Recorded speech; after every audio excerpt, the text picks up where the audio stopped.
ఎలిప్ అనే సంస్థ యునైటెడ్ ఆంధ్రప్రదేశ్ అప్పుడు అది మొదలైంది. ఇప్పటికి 32 ఏళ్ళు అయింది. That was a pet project of Chandrababu Naidu గారిది.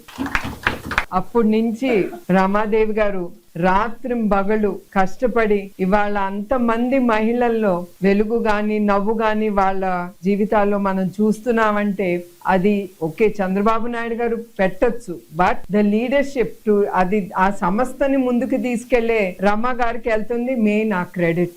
అంతమంది మహిళలు నేను నా కళ్ళతో చూసాను, ఇవాళ మిమ్మల్ని అందరిని చూస్తున్నాను. ఇట్లానే ఆ టైం అప్పుడు I think you remember Rama how the women were at that time. ఆ టైం అప్పుడు మీతో ఇంటరాక్ట్ అవుతా ఉంటే మిమ్మల్ని చూస్తూ ఉంటే నాకు ఆ 32 ఏళ్ళు వెనక స్టోరీ గుర్తుకొచ్చింది. మొన్న కూడా నేను రమాని అడిగి ఐ వాంట్ నేను ఎలిప్ చూడాలి మళ్ళీ ఎట్లా ఉంది అని. అది ఒక లెవెల్లో ఉంది. సో మీరందరూ కూడా ఈ ఆపర్చునిటీ చంద్రబాబు నాయుడు గారు మహిళల కోసం మీరందరూ బిజినెస్ ఉమెన్ ఎంటర్ప్రెన్యూర్ అవ్వాలి, మీరందరూ మంచి మహిళా వ్యాపార కర్తలాగా మీరందరూ ముందుకెళ్లాలని ఈ ఎలిప్ అనేది తీసుకొచ్చారు మీ అందరి కోసం.